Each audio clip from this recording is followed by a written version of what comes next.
Hey everyone, welcome back to another episode of Red Donkey Projections. I'm Eric and we have Lucas as always. Hey everyone.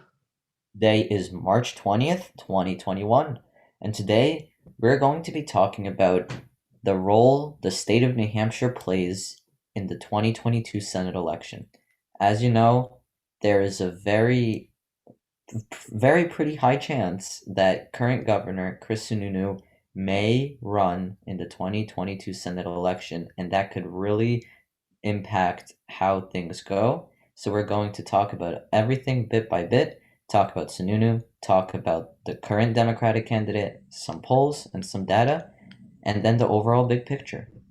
Yeah, absolutely. We could see, you know, that Sununu running really mess up uh, the chances of keeping the seat blue that's currently held by Maggie Hassan. And with that being said, let's get right into it.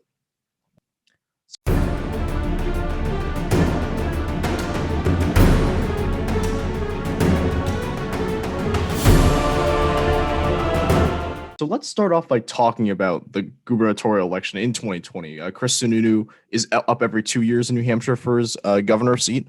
And in 2020, obviously, we did see a pretty convincing win for Biden on the presidential level, winning by around 7 points, which is more than a lot of people did expect to go in that likely margin.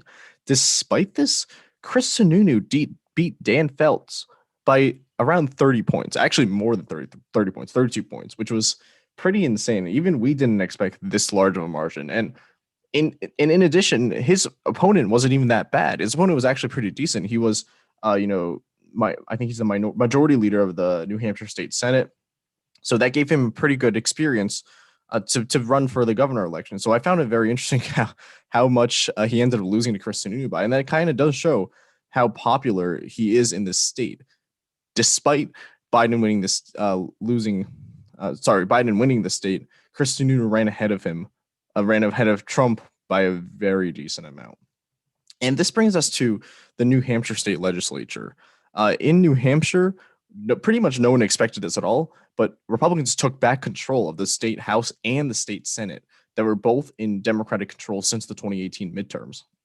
And this is kind of significant because we do think that Sununu helped with, the legislatures going blue, even legislature going red. Even though Biden won the state, it was essentially because of a down ballot effect, because of Chris Sununu being at the top of the ticket there. It ended up helping the Republicans at the state legislature level, which again does go to show how really popular he is. So let's just take a look quickly at a county map. Eric, I'll pass it off to you. So this is a graphic showing how Joe Biden did against Donald Trump in the state of New Hampshire. As Lucas has said before, he won by approximately 7 points, which is a pretty convincing lead, especially in one of the most conservative states in the Northeast. And let's now take a look at the 2020 governor election with Chris Sununu and Dan Feltus. And as you see, all the counties that even the bluest counties in New Hampshire, such as Grafton, completely flipped. And if we take a look at Grafton, it went in like more than 10 points when it was one of the bluest counties in terms of the presidential election. So you really see how Chris Sununu has this very empowering effect, and he's kind of like at the top of the New Hampshire state legislature chain because when people see him, they think vote for him because he's a very popular governor and he did a fairly good job with containing the coronavirus. But just a side note, New Hampshire and Vermont both do not have too high of populations, but still, he did not make it worse, so people really credit him for that. And later in this video, we're gonna really see how much of that Sununu popularity is really going to impact some Democratic candidates like Maggie Hassan. So this is really why Democrats are very concerned about Chris Sununu, because he has done very well in elections here in the past, and he's probably going to do well against her should he run in this election. And he has not yet announced that he was running, but it does look like there's a pretty good chance he will run. Let's take a look at the polls here. Now, the New Hampshire polls weren't the best. I'll say that because Joe Biden won by 7 points when polls predicted 11, but they were okay compared to other states. Like, Florida was a little bit worse. However, looking at these polls here, Chris Sununu is up 6 points compared to Maggie Hassan. I think this is a pretty decent indicator, maybe a little bit less than 6 points, but this should be concerning for Democrats because, Chris Sununu is this very well known figure. I believe he is one of the most popular governors in the country right now. And, Maggie Hassan could be in some deep trouble. And to kind of compare this to other people that are potentially running, potential contenders, even against Kelly Ayotte, Hassan is still up 5 points, which I thought was pretty surprising because Kelly Ayotte is a pretty well-known name. If you don't know who she was, she essentially ran for the Senate in 2010. She won that election in a landslide. She became a senator for 6 years.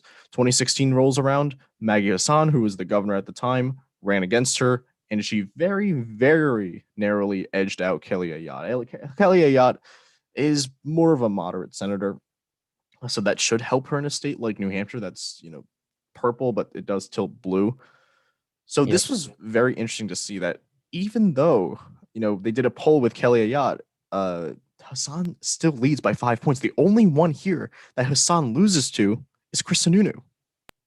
So in terms of polling, I personally would not necessarily look at the actual numbers, the quantity of the actual lead, because of historical precedent and a lot of other factors that a lot of you may know. But that doesn't necessarily eliminate polling entirely, because it still gives us a good ballpark indicator in terms of comparing candidates. And it gives you a good sense of, oh, this candidate could win.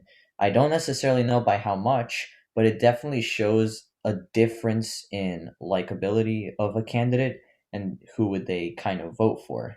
I don't like to look at numbers, as I said, but these polls, in the sense that I think about them, do or should give a troubling little sense to the Democrats about the longevity of this seat.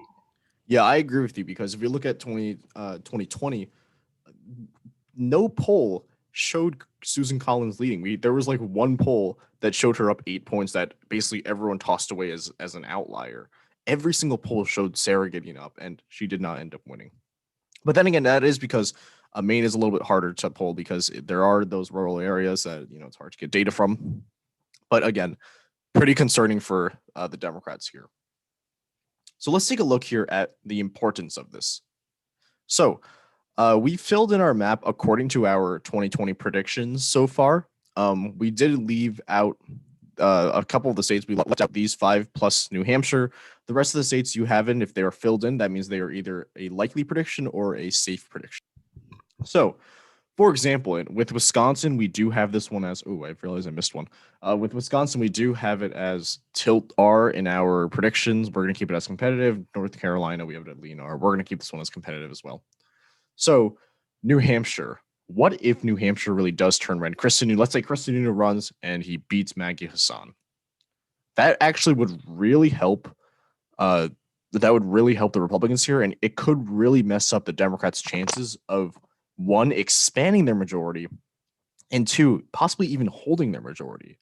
Let's take a look at this. So we do predict that John Fetterman can pull out a win in Pennsylvania. We think it's a tilt D right now. But the thing is, even if they win this seat, that's going to be canceled out by New Hampshire, which is really not good for them. Wisconsin, Ron Johnson, it's looking like he might win. We don't know if he's running for re-election yet, but let's say he wins hypothetically, and let's say Mark Walker pulls out a win in the new North Carolina Senate race. The Republicans are already at 50 seats. They only need one of the remaining 3 of Nevada, Arizona, Georgia. Probably Georgia is the most likeliest one, especially considering the bill that's currently trying to get passed right now with the voting. They just need one, and they take back the Senate. And we do think that there's a possibility that 2022 is a red wave year, considering historical precedent. It could be different this time because, Biden is hitting his goals with 100 million vaccinations. Depends on how we see it happen and how well he does for the rest of his term. But with North New Hampshire, if Chris Sununu runs, Democrats will have a very tough time holding on to the Senate. They'll have a very tough time, especially expanding their majority. at first we were thinking that maybe Democrats had a decent chance of expanding their majority if they, picked up Pennsylvania, or maybe they could even pick up Wisconsin. And I'm not saying that it won't happen, and that it that Chris Sununu running would eliminate Democrats' chances of losing the Senate, but it would make them very, very much slimmer compared to what they are now. Yep. And let's talk about the bigger picture about what this could mean. So, if the Republicans do regain the majority, it would be extremely difficult for Joe Biden to pass legislation. Take right now, the Senate is at 50-50, and Joe Biden is trying to, for example, pass the $15 minimum wage legislation, but that's being turned down. And right now, if he wants to pass other legislation, he has to go through a great amount of effort to either negotiate, compromise, consult with senators to, kind of convince them to pass this. And, keeping this in mind, if now we have a Republican majority, Biden can essentially say goodbye to passing anything that he believes in, and the rest of his 2 years will not probably go as expected. So it's it has a lot more of a bigger picture than one might think. Right, and that's absolutely correct, because if you look at the House right now, from what we're thinking, we didn't make an official prediction yet, but it's very, very likely that Republicans will take back the House. Uh, and it's not only because we think it might be a red wave in 2022, but it's because a lot of Republicans do have control over their state's redistricting. Like a state like South Carolina, they're going to gerrymander out Joe Cunningham's former seat, or maybe even New Jersey. Here in New Jersey, we could see a seat end up going red after redistricting. And that could spell a lot of trouble for the House. So if the House goes red and the Senate also goes red, this would spell a nightmare for Joe Biden's presidency. And this is especially considering, as you said earlier, Eric, right now it's already very hard to pass agenda. You have very moderate Democratic senators like Kirsten Sinema of Arizona. Her famous thumbs down vote after the $15 minimum wage amendment, or you have Joe Manchin, who they had to take a lot of convincing to support the $1.9 trillion package. And we're even seeing trouble with some of his cabinet nominations. Near Tandon, Joe Manchin opposed it. So it is a big problem for Democrats if they were to lose the Senate as well, because they would be relying on very moderate Republicans like Susan Collins, who didn't even vote for the $1 trillion package and said she wouldn't vote for Near Tandon, for example. It would be very difficult for them to actually pass meaningful legislation under a Biden presidency if the Republicans do take back the Senate, and if we are assuming they do take back the House. But that is the end of the video for today. Thank you all so much for watching. If you like this episode, please hit the like button. If you like our content, please hit subscribe. We'll see you in our next episode tomorrow. See ya.